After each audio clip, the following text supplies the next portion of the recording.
This is gonna be part 2. I got a lot of parts in the mail. They're coming in pretty quick. So for tonight, I'm just gonna slap on the radiator support and the radiators.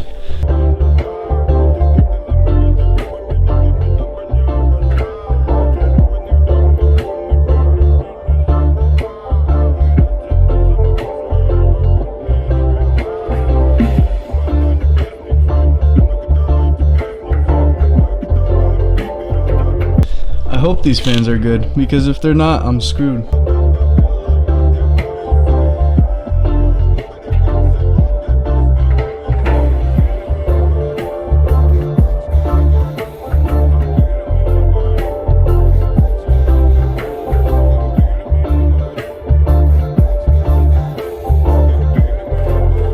Needs a couple things, front needs a couple things, but the back should be good. I'm getting a bumper and the bumper bracket off eBay. And the front, I have a headlight on the way, but I don't have any of the brackets or the mounting brackets for the headlights, so I'm gonna probably go to the dealer for all that. Good day today. We're getting the car to frame. I got the new trunk in there. The new hood is on the way. Basically, front end is buttoned up. We just need to get the bumper, and I already got the new headlight. Bought this for $200. They're gonna be cutting it in. It's a nice quarter. They cut it way further than needed. Yo, go in the frame? Oh yeah. Frame. We got a rear end, boys. See, my issue is I start working and then I set the camera up.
So thanks for watching, guys. Part 2, I don't think it's gonna be that interesting, but I mean, I didn't really record that much stuff either. It's been really tough. Добрий день, мене звуть Вася і Сім'он, відеореєстратор. Ми сьогодні будемо хлопати машину.